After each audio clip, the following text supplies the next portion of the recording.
Chers téléspectateurs du micro du Pasteur Bobo, partout où vous êtes à travers le monde, bonjour ou bonsoir, ça dépend de l'heure à laquelle vous nous regardez. Avec nous, nous avons M. Mbouyi, je peux l'appeler président Mbouyi. Avec lui, on va essayer de parler, ancien représentant de l'UDPS Benelux, et aujourd'hui, bonjour. Bonjour, cher Bobo. Comment vous portez? Non, je me porte assez bien, et vous-même? Par la grâce de Dieu. Oui, nous tous, par la grâce de Dieu, nous tenons un peu le coup. Ancien représentant de l'UDPS Benelux aujourd'hui? Aujourd'hui, activiste politique, en réserve pour la Troisième République. Mais il y a beaucoup d'UDPS, pourquoi pas, Moubake, Tibala, UDPS des fondamentaux. Oui, c'est ça. Et puis, non, je n'ai pas... avec Kaboul. Je n'ai pas voulu me reconnaître. Non, je n'ai plus voulu me reconnaître dans ce label de l'UDPS. Et vous connaissez très bien les raisons dans lesquelles j'ai été démis de mes fonctions ici, mais je n'ai pas été exclu de l'UDPS. J'ai jugé utile moi-même de m'exclure de l'UDPS. Donc, auto-exclusion. Je me suis auto-exclu de l'UDPS. Mais la décision qui avait été prise pour moi, pour me sanctionner, c'était une décision de déchéance en tant que représentant et président fédéral de l'UDPS en Belgique. Mais j'ai choisi de m'en aller. Donc à l'origine, je crois que l'intention n'était pas que je parte comme membre de l'UDPS, que je quitte les fonctions de dirigeant, mais que je reste comme simple membre. Alors je n'ai pas voulu servir de dindon de la force. Alors mais dans les statuts de l'UDPS, il n'y a pas auto-exclusion. Non, la sanction d'auto-exclusion, en fait, c'est une décision volontaire. J'ai choisi de ne plus me reconnaître comme membre actif de l'UDPS. Mais avec l'élection de Félix Tshisekedi qui veut de remporter, je crois, plus de 98%, et lui prend le pardon, si jamais on vous demandait de revenir, la grande famille UDPS serait composée. Non, je ne reviendrai pas. Je ne reviendrai pas puisque mon départ de l'UDPS repose sur des raisons fondamentales. Sur des raisons fondamentales puisque l'UDPS, quand vous lisez les statuts de 1994, qui sont des statuts rédigés par lui-même, Étienne Tshisekedi, 94, surtout dans son préambule, il y a un message très fort sur les valeurs, sur la probité morale, sur la dénonciation des antivaleurs que nous avons vécues sous Mobutu. Et moi, je suis parti de l'UDPS après plusieurs années. J'ai fait 25 ans de membre actif. Donc, au jour le jour, pendant 25 ans, un quart de siècle dans l'UDPS. Et à la fin, j'ai conclu qu'il avait un problème fondamental qui reposait justement sur la valeur. Et que ce ne sont pas les différentes fractions telles qu'elles sont qui prouvent par ailleurs que ces valeurs ne sont pas d'actualité dans ces partis. Si ces valeurs étaient réellement prônées, on n'allait pas connaître ces fractionnements-là. Donc, moi, je ne m'inscris dans aucune de ces fractions. Aucune. Donc, pour l'instant, en tant qu'enfant du Congo, je me projette. Je pense m'investir davantage à travers vous, à travers les médias, vers les forces positives qui peuvent réellement sortir notre pays de là où il est. Et je crois que jusque-là, nous faisons fausse route en croyant que ces hommes politiques-là vont nous sortir de là. Nous sommes très loin. Donc, Pasteur Bobo, révérend, nous sommes très loin. Nous sommes presque dans la préhistoire aujourd'hui. Les gens ne s'en rendent pas compte. Les gens voient le 21e siècle, le 20e siècle. Non, nous ne sommes même pas au 18e siècle. Nous ne sommes même pas au Moyen-Âge. Nous sommes avant, peut-être avant le Christ. Donc, nous faire passer de cette société-là à la société moderne, ce ne sont pas ces hommes politiques-là que je vois qui sont en mesure de le faire. C'est la raison pour laquelle j'ai décidé de venir vous faire ce message-là, de m'adresser aux prélats. C'est-à-dire, comme le problème congolais est essentiellement un questionnement d'ordre moral et spirituel, il faut qu'on situe la lutte à ce niveau-là d'abord. Nous devons chasser le Lucifer qui est en trône, qui trône chez nous. C'est toute une pensée. C'est tout un esprit. Ici, en Europe où nous vivons, ils ont fait 265 ans. Ils faisaient que brûler les sorciers. La chasse aux sorciers, là, que vous avez entendu parler. On ne faisait, ici, en Europe, on ne faisait que brûler les sorciers. Et chez nous, les sorciers est encore très fort. La pensée sorcière est très très forte. Et il faut une lutte d'esprit d'abord, une lutte d'éthique d'abord. Ensuite, on va entrer dans la lutte politique. Voilà l'introduction au message que j'avais à vous donner aujourd'hui, mon rabbin. Avant de commencer, j'aimerais bien avoir, on aimerait bien avoir votre réaction à ça. Félix Tshisekedi élu à 98%, virgule. Votre réaction? Non, je vous ai dit que ce qui se passe dans l'UDPS, quelle que soit la fraction, m'intéresse de moins en moins. Mais comme vous voulez connaître à peu près mes appréhensions par rapport à l'élection du fils de Etienne Tshisekedi dans la fraction familiale de l'UDPS, bien à lui. Hein. Donc je leur souhaite bonne chance et j'espère qu'ils vont aller de l'avant. C'est tout. Pourquoi la fraction familiale? C'est quand même... on voit les petits Kazadi, on voit il y a les Kabound et les autres. Oui, c'est ça. Mais vous savez, lorsqu'un parti dit qu'il est démocratique et qu'il a mis en place des structures, il a mis en place des instances, qu'il a mis en place des règles, et que l'agir politique est aux antipodes des règles qui sont même inscrites dans ces textes fondateurs, c'est la volonté d'un groupe donné qui va s'imposer à la place des règles. Et c'est le grand problème de notre pays. Le problème de notre pays, comme de tous les partis politiques qui en exercent chez nous, c'est uniquement, ce n'est pas la volonté collective, ce n'est pas les instances.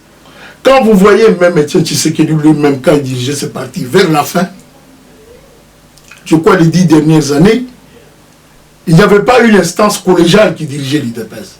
C'était la volonté du chef qui dirigeait le parti. Le charismatique. Le charismatique.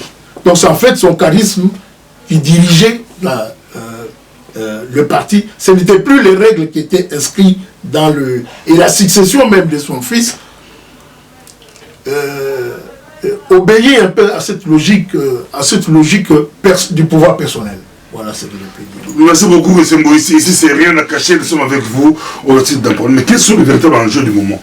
Les véritables enjeux du moment, selon vous, en RD Congo, d'autres disent le pays est occupé, il faut déloger les occupants, d'autres il faut aller aux élections. Maintenant, ils créent des plateformes, on voit ensemble, rassemblement, on crée des plateformes pour essayer de reconquérir le pouvoir. Quels sont les véritables enjeux du moment, selon vous? Bien, mais il y a un enjeu qui a toujours été là depuis 1885. C'est les ressources naturelles du Congo. C'est un pays les géologues disent qu'il est un scandale géologique. Partout il y a des minerais, partout. Et les minerais les plus importants, on les trouve toujours au Congo. Maintenant, on parle du cobalt. Et demain, on est en train d'envisager de moteurs qui vont fonctionner sur des batteries à base de cobalt. Donc, l'automobile de demain va fonctionner et 80% de ces minerais se trouvent, les réserves sont au Congo. Vous voyez? Donc, il y a un enjeu stratégique qui est même géostratégique qui date de longtemps. Et cet enjeu-là est la base de toutes les difficultés, ou bien une grande partie des difficultés politiques que connaît ce pays depuis 1960. C'est l'enjeu majeur. Et les Congolais eux-mêmes n'ont pas réfléchi suffisamment à la stratégie qu'il faut mener pour à la fois satisfaire les intérêts internationaux, les intérêts des miniers, les intérêts des États, de groupes financiers internationaux, et en même temps satisfaire leurs propres intérêts. Et les années de l'indépendance, qu'on dit les années de l'indépendance, les hommes politiques étaient très égoïstes. Moi, j'appelle narcissiques. J'ai même oublié d'apporter mon livre que je devais exposer ici, pour que, puisque vous êtes énormément suivi, je voulais profiter de votre canal pour faire la publicité un peu de mon livre. Moi, je parle du narcissisme. C'est-à-dire, c'est cet égoïsme pathologique où tu centres tout sur toi-même. Et les hommes politiques de l'indépendance voulaient montrer que le Congo appartenait uniquement, exclusivement aux Congolais. Et que c'est les Congolais qui devaient tracer les lignes directrices de leur destin. Et que pas d'interférence. Mais alors qu'ils venaient de signer en Belgique la loi fondamentale qui n'affirmait pas cela. La loi fondamentale du 9 mai 1960 accordait au Congo l'autonomie politique et non pas la souveraineté. Donc, c'est bien spécifié dans les articles 47, 48, 49 de la loi fondamentale. Et l'enjeu d'aujourd'hui, ce sont les élections. Ça, c'est l'enjeu national. Mais cet enjeu national, c'est depuis 1960 que nous courons derrière des élections libres et démocratiques. On n'est jamais arrivé à avoir à cause des contraintes extérieures. Mais comment vous liez les minéraux et les élections? Je lis, puisque le pouvoir politique au Congo n'est pas entre les mains des Congolais. Le pouvoir politique au Congo, c'est-à-dire la direction politique, c'est-à-dire la présidence de la République, est encore entre les mains de l'Occident. C'est l'Occident qui décide qui doit être le chef d'État du Congo, tel que c'est prévu dans la loi fondamentale de 1960. Et nous courons, nous disons, c'est notre pays, c'est notre chef. Nous courons tous vers les élections. C'est moi qui ai pris les contacts ici pour que Tshisekedi se mette en harmonie avec l'Occident, ici à l'Union européenne. C'est ma représentation qu'il a faite. Personne ne l'avait fait aussi bien que moi jusque-là. Et quand il s'est avéré que c'est Tshisekedi qui allait gagner ces élections, on l'a appelé à des négociations. Il a rejeté ces négociations. Et il savait qu'en rejetant ces négociations, ces élections ne les déclareraient pas vainqueurs. Il est savait. Mais là, à qui la faute? C'est à vous, le collège, ou bien c'est à lui seul? Non, c'est peut-être la autoroute puis la Lingala. Comment il a refusé à gagner l'élection? Il a proposé. Il y a il faut une équipe. Ah voilà. Société. Justement la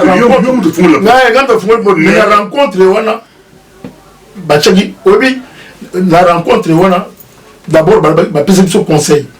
Balobi bobengisa banzinga ya mokonzi na bino baya ko accompagner ye na ba rencontre oyo sa na Union européenne. Bazala entre 6 ou 12.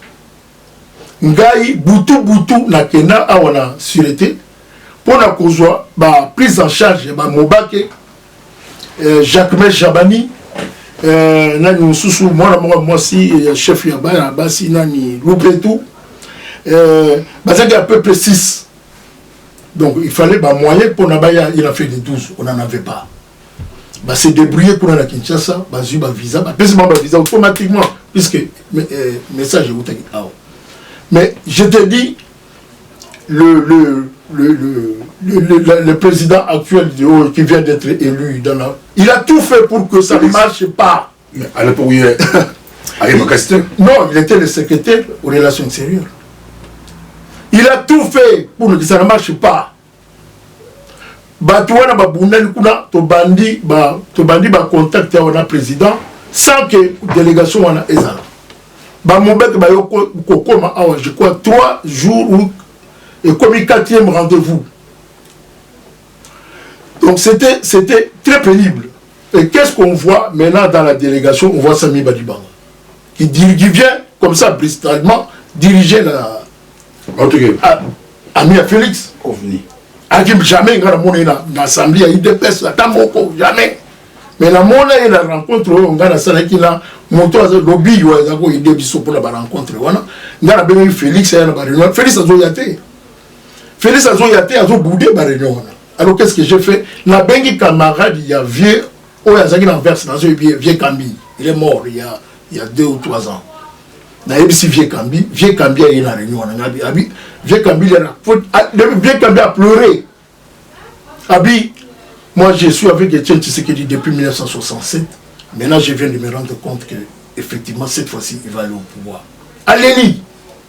Alors j'aurai la chance de mourir après avoir vu mon ami devenir le chef de ces pays-là. Alors il a Abengi président, Yemsi président, Abengi famille, Félix. Je vous demande de vous associer à Mbouyi. Bon, là, Mbouyi, on doit discuter. Au moins, Abengi est mon président. Puis c'est un si Félix, Félix. Félix a dit, même pas un mois, aussi, contact, il y a un lingua. On va nommer représentant. Va nommer un représentant. Pour aller jusque-là, on a le président de la fédération. On passe la représentant docteur Mpouila. Si quoi, non, mais il a évité, il a logo peut-être il y a Zambé ou tout. Là il faut n'a Mondelo, parce que Mondelo a été dit, non seulement comme mon aïe, on ne même pas président de Kim. Là, on dit que le dossier, voilà. Yo, même Mondelo n'a la Kim. Mais malgré tout ça, Félix n'était pas content. Félix n'était pas heureux.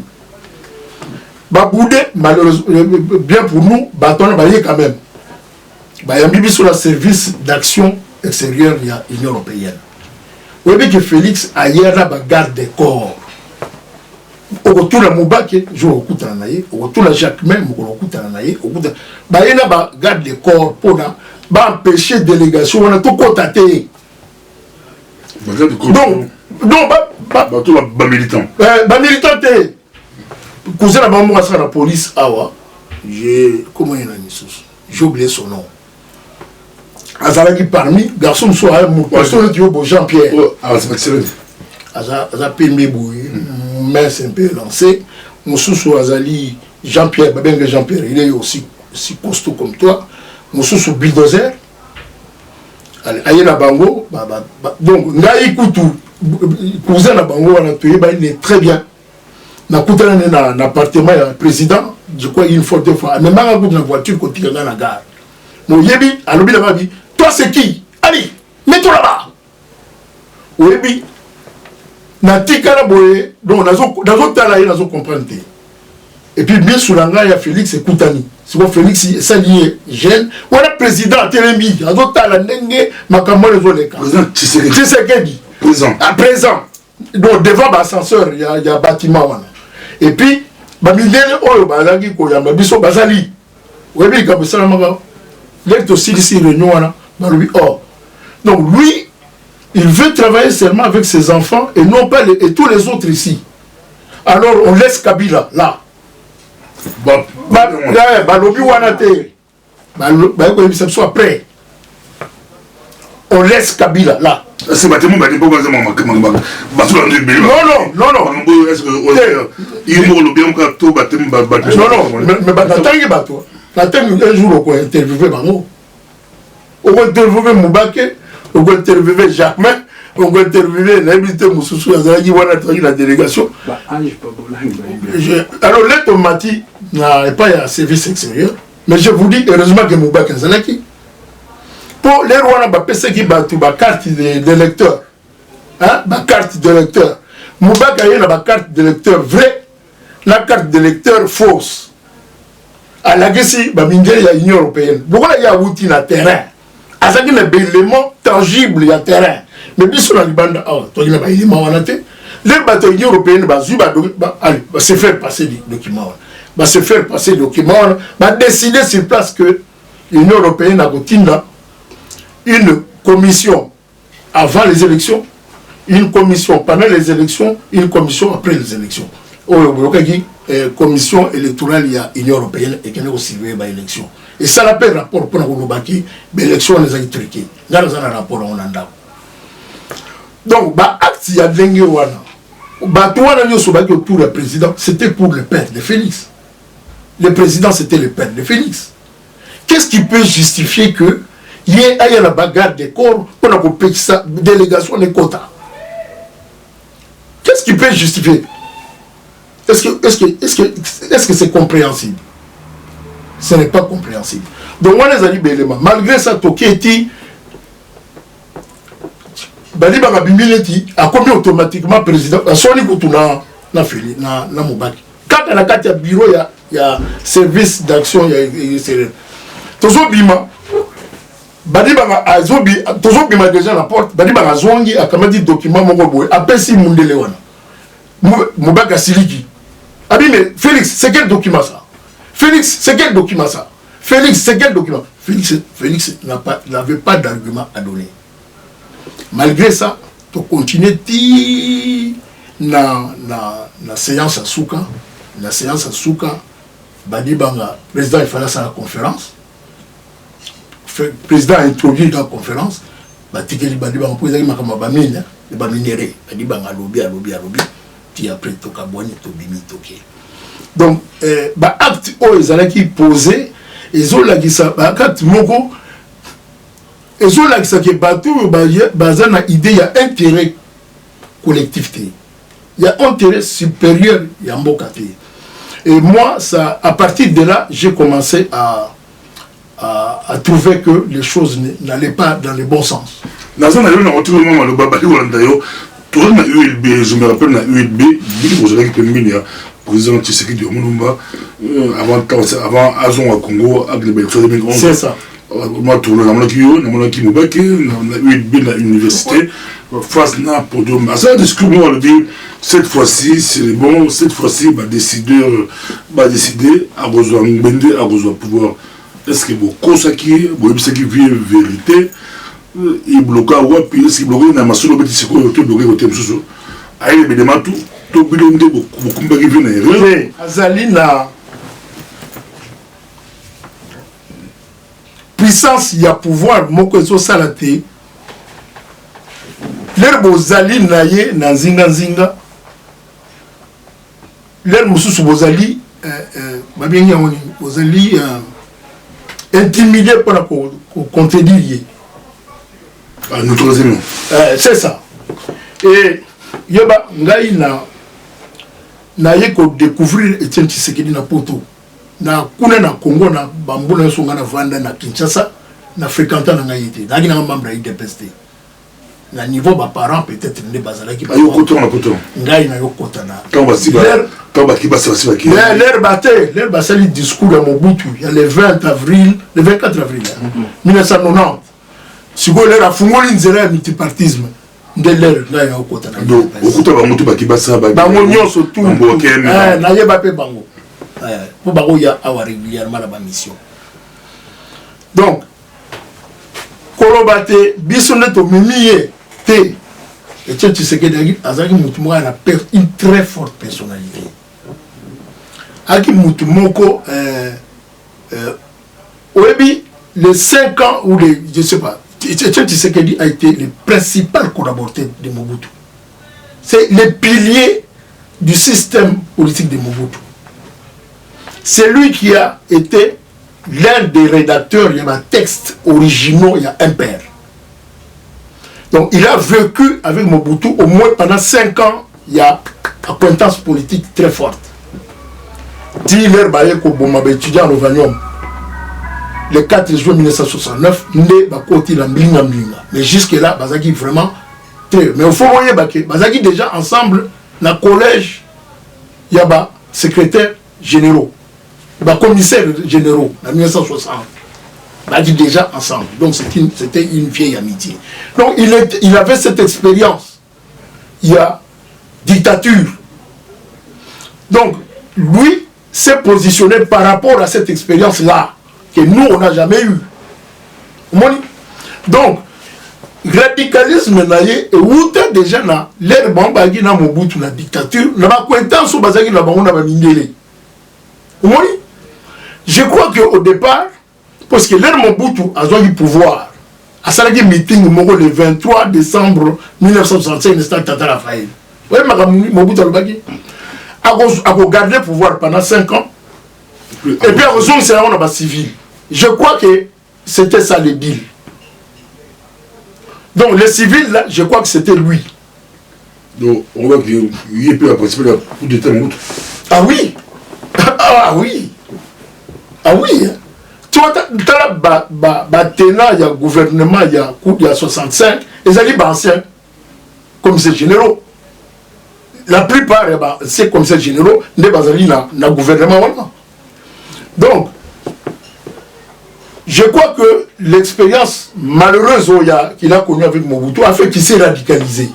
Donc, on ne pouvait pas les manipuler. Il savait où il allait. Il savait où il allait. Même l'air, Bozo Monazo Barré, non, il savait ce qu'il voulait. Il voulait. Bon, les Camerounais, lui, ils allaient y aller, ils allaient y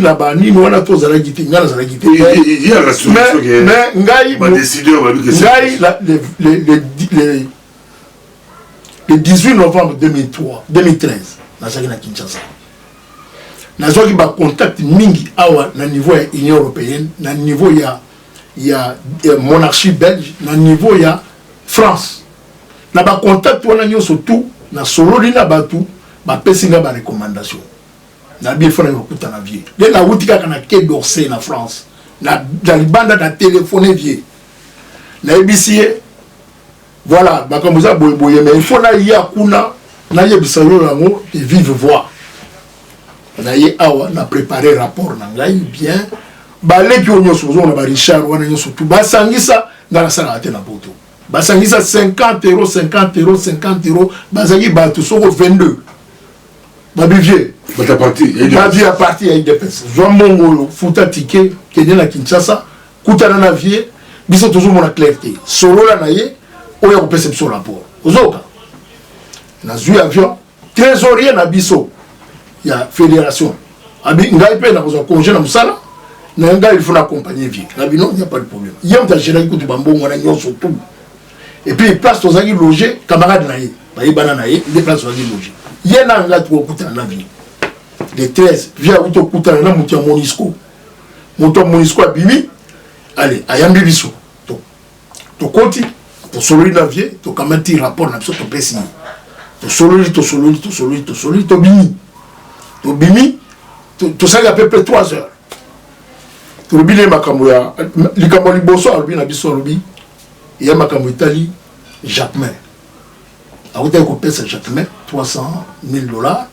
On a ma carte, 11 millions de cartes.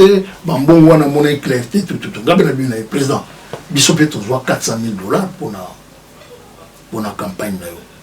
Ah non, moi je ne me rappelle pas. Ah oui, ils sont aux $400 000 pour la campagne. Pour le voir, vous avez il y a 300 000 Jacquemin. Bissop est au profité, tu as il y a 400 000. Donc, vous avez bien 300 000, vous avez 400 000. Ils ont 400 000 $. C'est quoi? Na 400 000 $, on a 50 000 $. Bon, moi, où tu en Afrique du Sud? Bah, Afrique du Sud, ils sont besoin que c'est pas. Et pas, docteur Vangou. Il y a du monde. Il y a du na. Ni bateau, il y a e-commerce. Non, e-commerce. La grande société là d'internet. Comment ça s'appelle? C'est des dons. Ils allaient coûter 1 400 000 pour lier représenter la société en Afrique du Sud, Dr Bango Souniakaï. Donc, Dr Bango, nous avons des démarches pour deux jambons. Donc, il y a des tranches. Donc, 400 000, 500 000, 2 voilà. Batindi, 400 000. Quoi, il y a un compte en Gaïté, il y a un compte, il y a parti dans Bisso, à la Belgique. Si quoi, tu as des démarches pour te faire la vieille compte. La démarche, c'est moi, ma partie, vous avez des démarches. Non, Bilan beaucoup mieux fait d'erreur, bilan beaucoup, Macabo, rien à cacher. Là, le continent, qu'est-ce qui est parti? Bango, on va se faire des démarches, na compte et tiens, tu sais que de boulot, à ce bilan, bilan beaucoup ça. Non, il y a tout l'inga, à tout l'inga, il y a parti la kin. Aïe, c'est la vie. Bon, il y a, non, représentant, il y a eu des personnes, docteur Van Robin Gayo.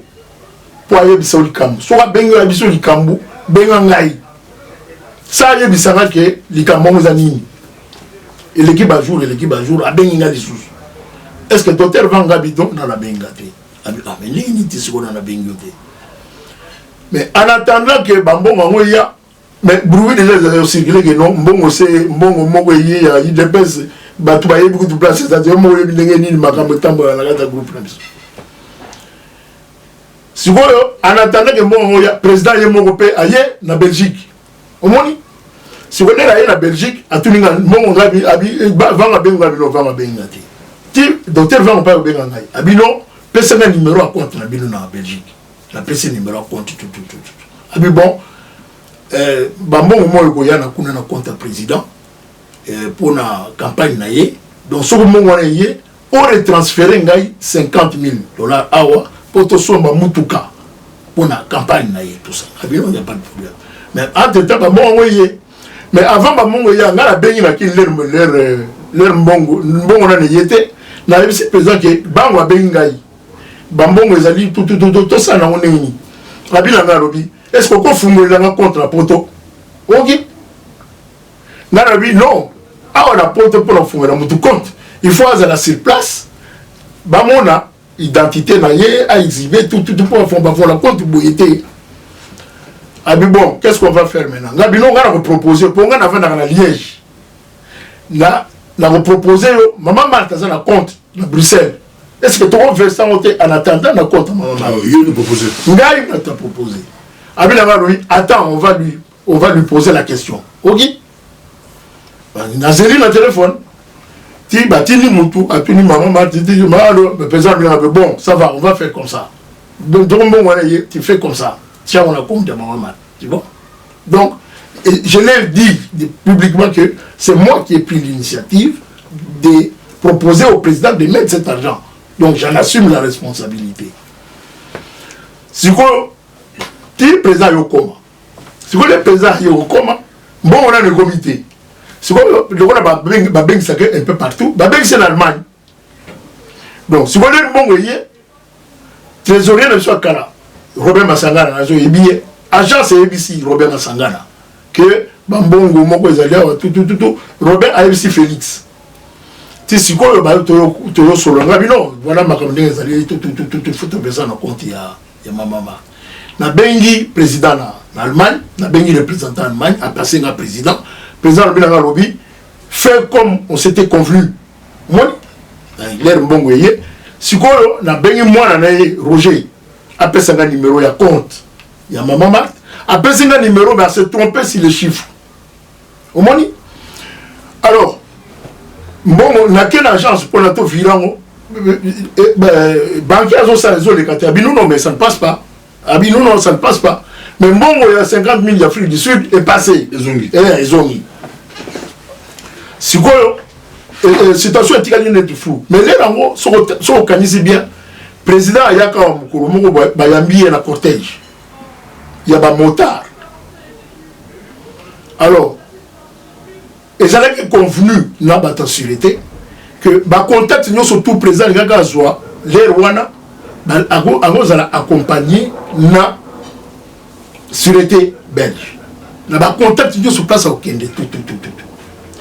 Les Bayambi président, mené à l'hôtel, je crois, Marouette. Ils ont apporté à l'aéroport. Marriott, je crois, Marriott, quelque chose comme ça. Bisous les toyés, Bazuye na tarmac. Combattre de la présidente pour Bayambaye, la présidente. Bon, Yambaki na tarmac, mené à l'hôtel. Téléphoner bisous Babino, Azalina. Merouette, Merouette, la président. Babino, mais ça n'a pas de formalité à sortir. Il faut la zone sur l'aéroport pour que ça ait la formalité à sortir. Bon, c'est la gaille à Wanazoya.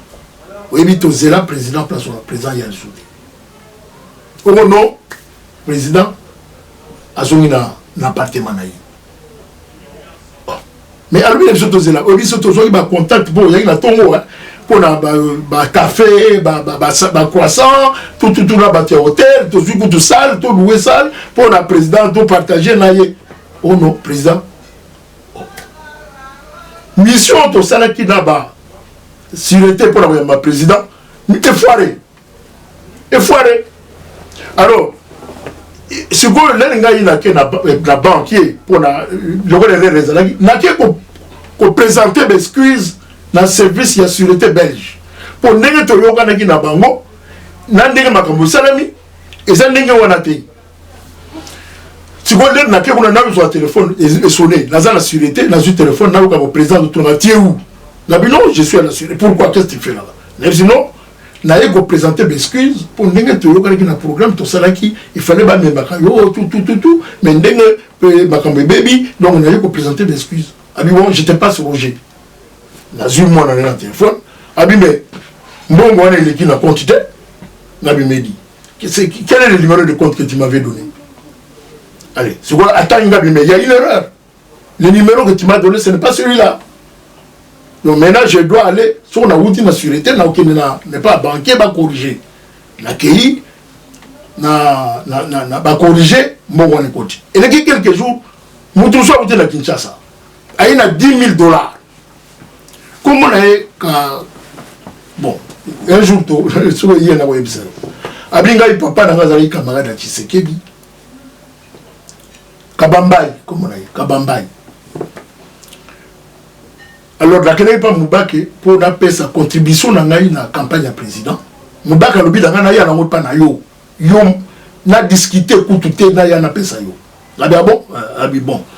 Aux Arawata, il s'est abattu na bi bon, il y a bon. La bi kende ta numéro na sa compte ya mo yo. Kende kuna verser mbongo wana. Ya qui kuna $10 000, donc Bachang va convertir en euros. Ça faisait dans les 7 000 quelque chose à verser la compte. Si l'air mbongo et l'équipe kuna na nini, dans son na adjoint pour au moins colportage, voilà. Je me suis justifié et puis ici, même pas $1 sur le $410 000. Mais ça, pour la campagne, pour passer la campagne, il y a des directeurs de campagne, des équipes de campagne, comment on a besoin de position pour mettre ce boulot, mon thème dit Kundu, mon thème qui est bien un bon boy, je te jure. Ça, vous allez Kundu. C'est ma question. C'est pour Révérend Yoka. Révérend Yoka. Ça, il est campagne. Révérend Yoka. On va passer pour la campagne. Révérend Yoka. Toujours en marche arrière. Hier, président, ils ont occupé bon à campagne, 300 000 € après ce qu'il Jacques. Azapena, trésorier. Il ne fallait pas bien un trésorier. Il y a parti. Alors, à Ben Sipe, secrétaire général, on va dire, voilà, bon en campagne, Nazu Yangoyo. Voilà. Bon, tu as la caisse, pour ça, le programme de la campagne. Donc, c'est le leader qui décide. À 300 000 à payer secrétaire général, il y a beaucoup. Dans sachet, $300 000. Pour moi, on a faute, il y a secrétaire général. Donc, il y a dit, fonctionnement est parti. Fonctionnement est parti. Donc, non, parti dans la campagne. Non, parti. Non. Campagne, il y a. Non, révérend. Vous en avez, puisque l'élection de la Guy présidentielle et législative. Donc, après, c'est ma députée. Il y a un leader. Azali président. Même quand ça millions de la présidentielle, président, soit bien pour la société, après ça soit Bogotcha n'a pas commun. Parce que Boulon lobby, Bogotcha démocratie, Namboka. Donc, il faut la gestion, il faut la gestion transparente, rigoureuse, ferme.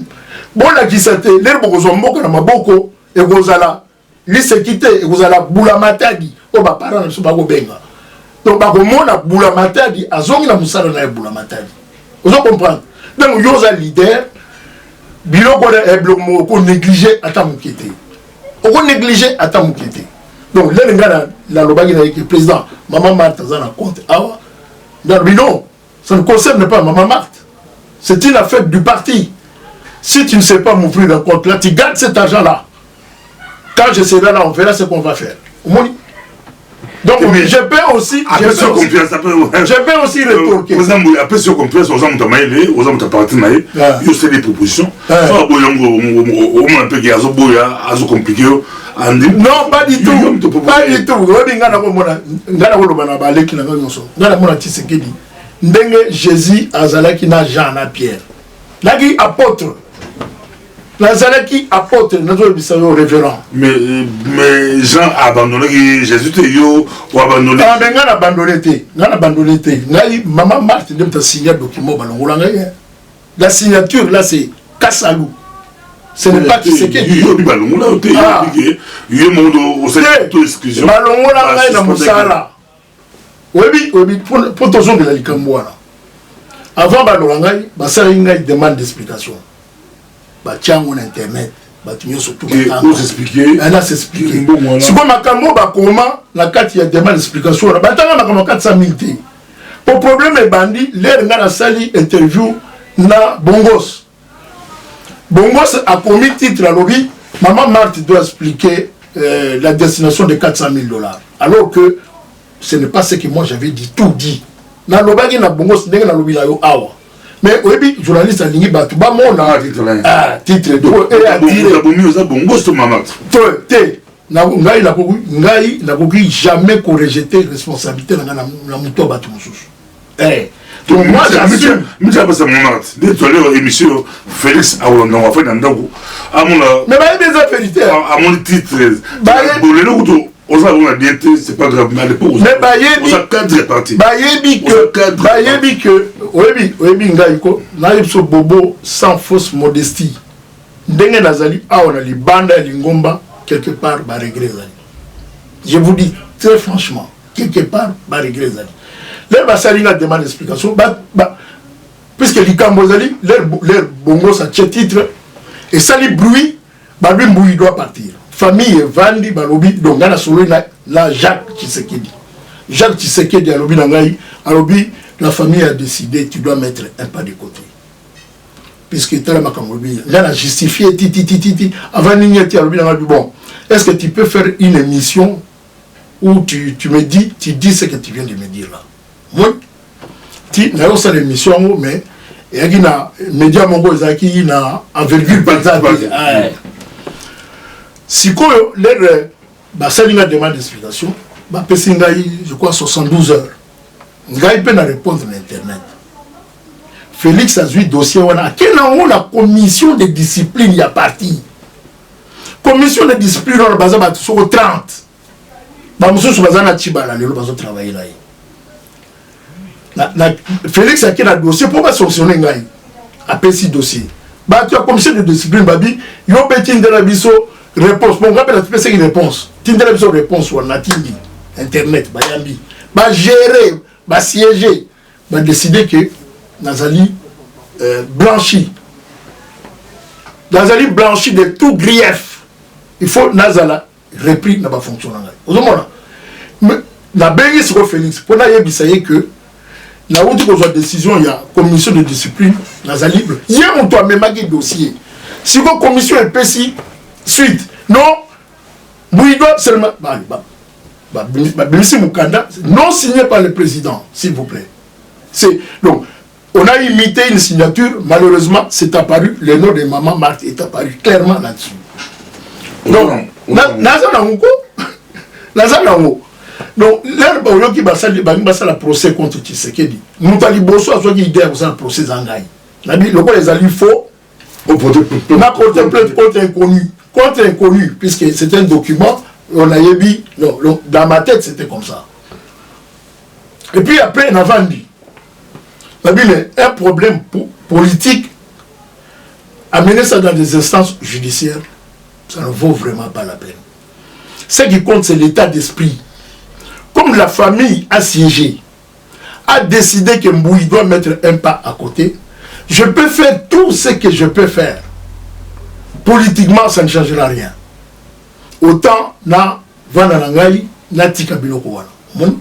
Donc na tika makambo etali kolanda makambo ya UDPS. Je me suis fait une leçon, je me suis fait violence. Mais plainte contre YouTube, voilà, bah doit plainte de docteur Mpouila. Na ba nazate et bazwa ko toute décision ba longola bango na parti longola décision on a ezalaki ils ont vraiment pas porter plainte dans dossier yo fongolaki bango basi ba longola parti bango à partir d'aller ba porter plainte décision yo bimaki ba longoli bango ba longoli la poste et la partie voilà ba ko longola bango et puis décision a mis balé au bima ba incorporer pengai na katia batuana et puis décision monsieur Obima Tshisekedi a signé na Mavungu je crois ou bien à Chibala, comment on a les athées. Donc, je vous dis, révérend, moi je n'étais pas venu réellement pour ça, les lots. Mais le gars a opposé la question de ma camétali, UDPS dans la zone. Mais c'est important. Mais c'est un grand parti, un grand parti dans le santé. C'est ça. Pour aller révérend.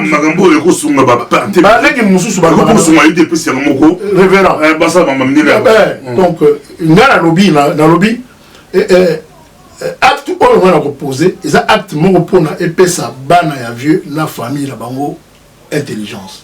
Bah pour batunso batuna babi, si on fait ça comme président, qu'est-ce que tu vas faire? Là à comment le président?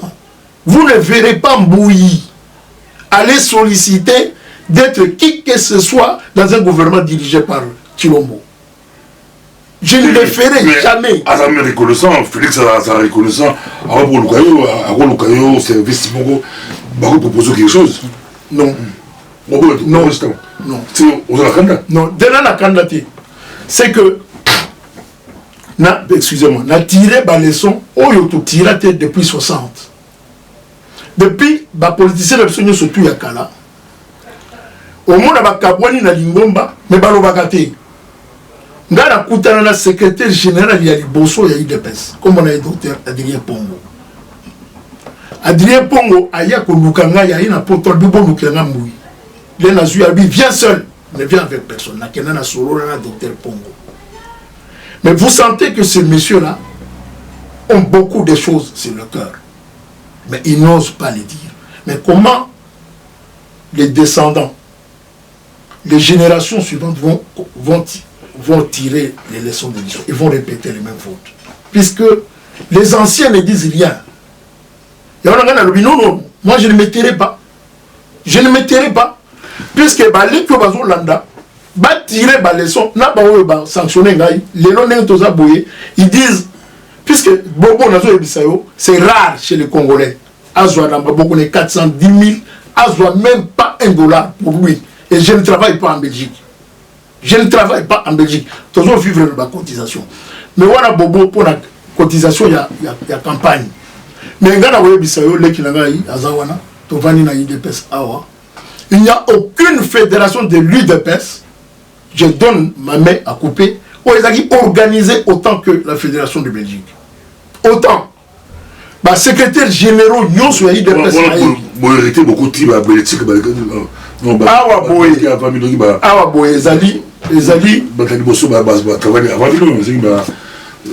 Dikonda. Le professeur Dikonda. Après Dikonda, il y a eu Nani Omer Kamba, et puis Madame Kassavoubou, et puis Docteur Puila, et puis Mbouyi. Mais je vous dis, je ne me vante pas. Voilà. Et là, tu sais qu'il y a 2000. Avant de 2000 à 2001. Oui, bien, il y a un année, on a tous les CPS. Biso batologia avant d'on a pendant une année ba opérer misu facture wana ya kofuta misu ba membre batu ba futa fédération totinda Pongo. Pourquoi Pongo docteur Pongo aluka kingai pour équiper secrétariat ya Pongo ba machine ba papier to awa kaka na 2011 na dit so yibu mwana moka mosi to na ya comme Lunza la Charlotte azala parti banda bo mwana azala kina jeunesse ya IDPS na Kinshasa tiawa azwa congé na musala akende na ba élection en 2011 infirmière ko soigner ba pota ya ba tuyo ba to beta masasi na to sombi ba kisi awa akenda na onkuna ba lugi docteur pour nous soigner bana wana baza kozoba masasi dans la permanence ya parti Lunzala azawana mbongo mususu to pese ke nango lera moni désordre za kuna azonga na mbongo wana awa ba congrès wana zo monu basala wa 2010 ba mbongo wana to tindela d'abord commission oyo ya kobongisa nini commission préparatoire to tinda so 2000 so $3000 pour na travaux na congrès to tinda $10,000 fondateur na biso baki maladi bamimi ba en Afrique du Sud lokola papa Boaken on a envoyé des frais médicaux pour la soigner banso bakanga bango professeur Kaleli na prison na makala totinda bambongo pour na futa ba avocat tout on a fait plein de choses et je te dis ezalaki fédération moko phare donc expérience wana ezali tosala pona mboka na biso parti na biso bakende boso. Maintenant tout le monde merci beaucoup pour ça quoi c'est extraordinaire mais là il faut les gazer sur aux organisations c'est comme Mboui bon aux acasser na mulu ba ko tunazali sous région même ya Tshisekedi Kabeya Kamwanga tout le monde yo bien sur ça qui ont tu a région sur neti ba ba le kaki na Kinshasa ba mavungu qui pour le Congo so qui ba moleka pour la qui mongala yo za pisa Kasai oza muluba pisa oza muluba siko to be nango tribalisme moi tout le tribalisme donc na plus mal on ba pour un bataka pe plus tribalisme voilà yango moni ngada yebise même leki na ngana bi ngai nazali obi l'air na kina na Kinshasa na solina président après na solai na moi na solai to solai na leki na ngana ona zo ba trésorier wa to sala 4 heures na mama na solo. C'est là où j'ai appris que makambo yutunenga na bandeli il y a réunion wana au babengisaki président réunion stratégique on a dit Louis Michel na moto ya minerai ya Katanga wana nani Forest babengisi président na restaurant bakliko kuta na restaurant et que n'était so yebi en moment Louis Michel azalaki na procès na IDPS na l'air ya voilà non c'est Ezalaki Sengo Koyamba président Mboui yo monike monsieur on a dirigé pour ngai pour na lelo ba poids lourd misato yem tatikali donc le ko la dans la moto Tshisekedi Mose bato conférence nationale bangwana etikali moko wana biso dans le peuple en danger donc yé soka yété ezali neti aboyi ko apporter c'est monsieur